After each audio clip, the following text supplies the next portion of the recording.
بسم اللہ الرحمن الرحیم۔ السلام علیکم۔ کیا آج میں آپ کو ایک راز کی بات بتاؤں؟ ہر شخص کا آپ کی زندگی میں ایک کردار مقرر ہے۔ جب کردار ختم ہو جاتا ہے تو وہ شخص دور چلا جاتا ہے۔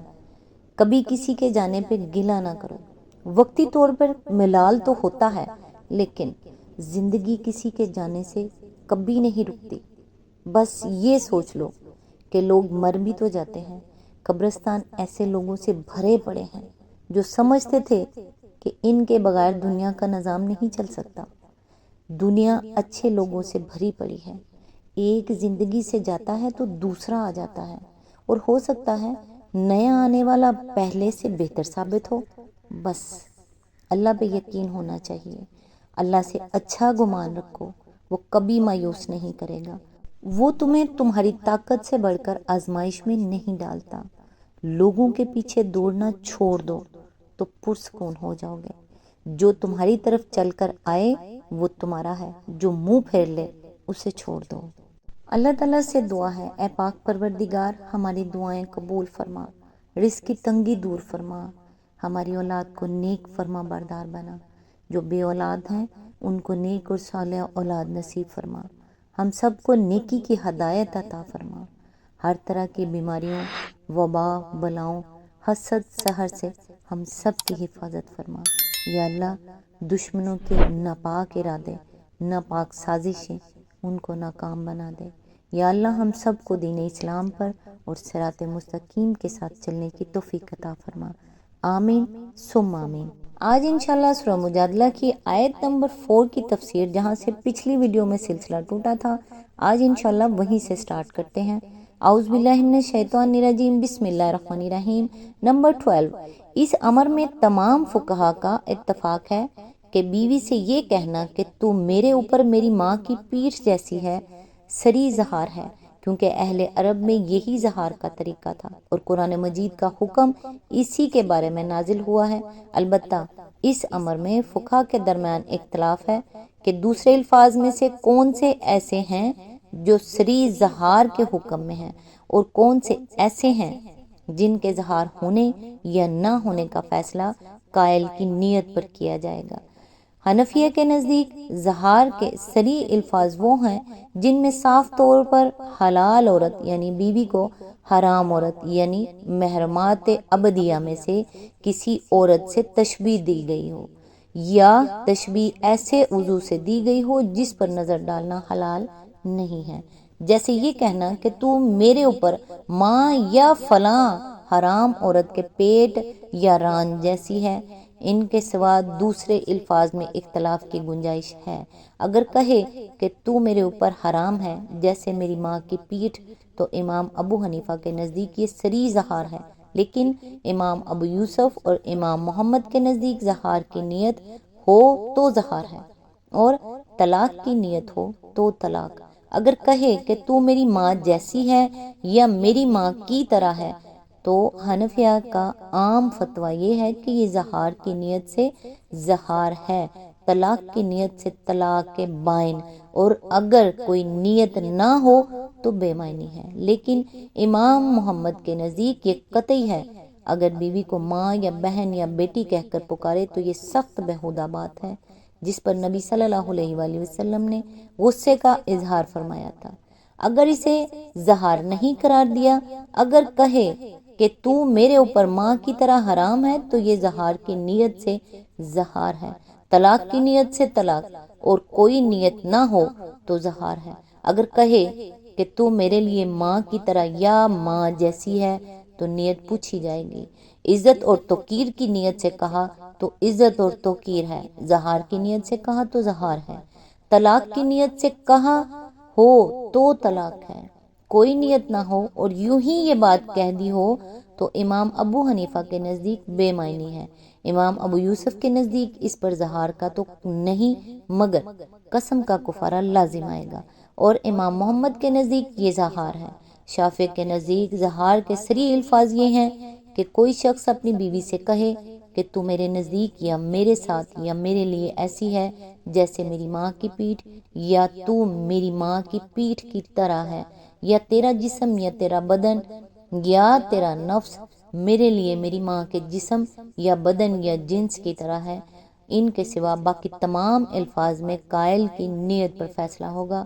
حنابلہ کے نزدیک ہر وہ لفظ جس سے کسی شخص نے بیوی کو یا اس کے مستقل اعضاء میں سے کسی عضو کو کسی ایسی عورت سے جو اس کے لیے حرام ہے یا اس کے مستقل اعضاء میں سے کسی عضو سے صاف صاف تشبیہ دی ہو، یہ زہار ہے۔ زہار کے معاملے میں صریح مانا جائے گا۔ مالکیہ کا مسلک بھی قریب قریب یہی ہے، البتہ تفصیلات میں ان کے فتوے الگ الگ ہیں۔ مثلا کسی شخص کی بیوی سے یہ کہنا کہ میرے لیے میری ماں جیسی ہے یا میری ماں کی طرح ہے، مالکیوں کے نزدیک زہار کی نیت سے ہو تو زہار ہے، طلاق کی نیت سے ہو تو طلاق، اور کوئی نیت نہ ہو تو زہار ہے۔ حنبلیوں کے نزدیک یہ بشرطِ نیت صرف زہار قرار دیا جا سکتا ہے۔ اگر کوئی شخص بیوی سے کہے کہ تو میری ماں ہے تو مالکیہ کہتے ہیں کہ یہ زہار ہے، اور حنابلہ کہتے ہیں کہ یہ بات اگر جھگڑے اور غصے کی حالت میں کہی گئی تو زہار ہے، اور پیار محبت کی بات چیت میں کہی گئی ہو تو گویا بہت ہی بری بات ہے، لیکن زہار نہیں ہے۔ اگر کوئی شخص کہے تجھے طلاق ہے، تو میری ماں کی طرح ہے، تو حنابلہ کے نزدیک یہ طلاق ہے نہ کہ زہار، اور اگر کہے تو میری ماں کی طرح ہے، تجھے طلاق ہے، تو زہار اور طلاق دونوں واقع ہو جائیں گے۔ یہ کہنا کہ تو میرے اوپر ایسی حرام ہے جیسے میری ماں کی پیٹھ، مالکیہ اور حنابلہ دونوں کے نزدیک زہار ہے، خواہ طلاق ہی کی نیت سے یہ الفاظ کہے گئے ہوں یا نیت کچھ بھی نہ ہو۔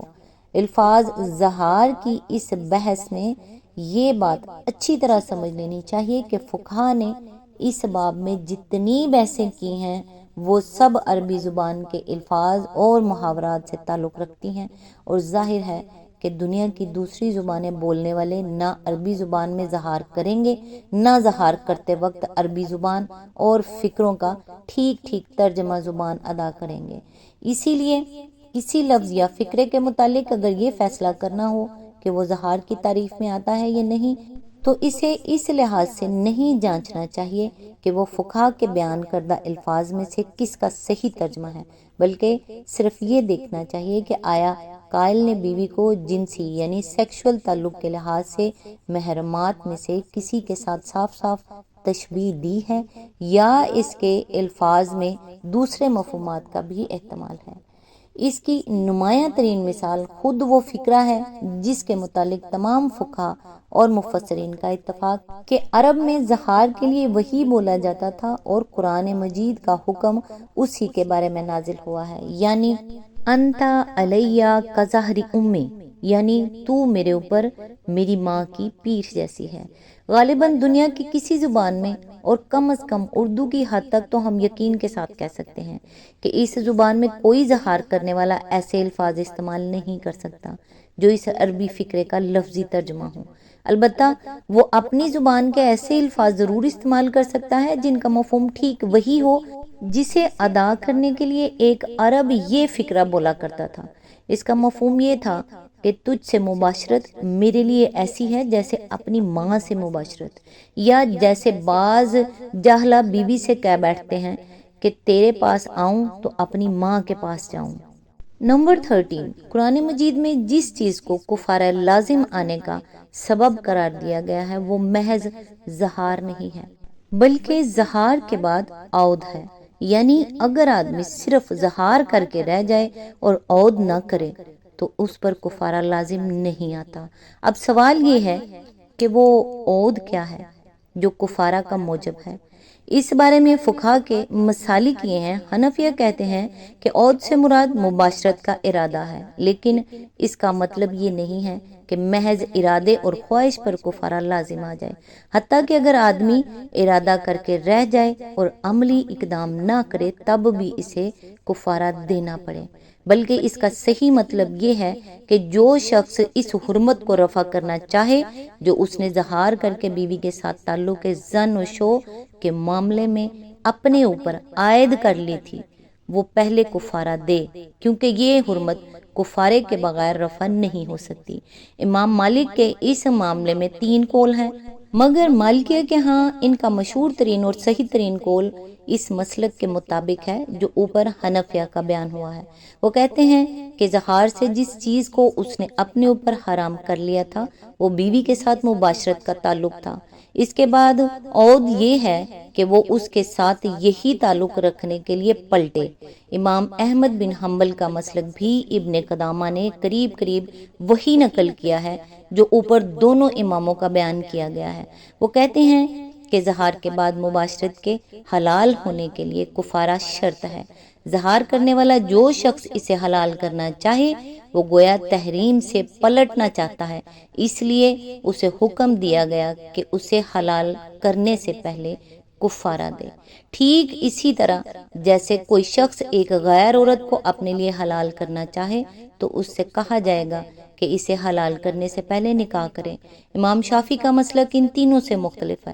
وہ کہتے ہیں کہ ایک آدمی کا اپنی بیوی سے زہار کرنے کے بعد اسے حسب سابق بیوی بنائے رکھنا یا الفاظ دیگر اسے اپنی بیوی کی حیثیت سے روک کے رکھنا عود ہے، کیونکہ جس وقت اس نے زہار کیا اسی وقت گویا اس نے اپنے لیے یہ بات حرام کر لی کہ اسے بیوی بنا کر رکھے۔ لہٰذا اگر اس نے زہار کرتے ہی فوراً اسے طلاق نہ دی اور اتنی دیر تک اسے روک کے رکھا جس میں وہ طلاق کے الفاظ زبان سے نکال سکتا تھا تو اس نے عود کر لیا اور اس پر کفارہ واجب ہو گیا۔ اس کے معنی یہ ہیں کہ ایک سانس میں زہار کرنے کے بعد اگر آدمی دوسری ہی سانس میں طلاق نہ دے دے تو کفارہ لازم آ جائے گا، خواہ بعد میں اس کا فیصلہ یہی ہو کہ اس عورت کو بیوی بنا کر نہیں رکھنا ہے اور اس کا کوئی ارادہ اس کے ساتھ تعلق زن و شو رکھنے کا نہ ہو، حتیٰ کہ چند منٹ غور کر کے وہ بیوی کو طلاق بھی دے ڈالے تو امام شافعی کے مسلک کی روح سے کفارہ اس کے لازم رہے گا۔ آج تک کے لیے بس اتنا ہی، کیونکہ اس کی آیت ابھی بھی تھوڑی لمبی ہے، لہذا نیکسٹ ویڈیو میں انشاءاللہ یہیں سے سٹارٹ کریں گے جہاں سے سلسلہ ٹوٹ رہا ہے۔ تب تک کے لیے دعاؤں میں یاد رکھیے گا۔ اللہ حافظ۔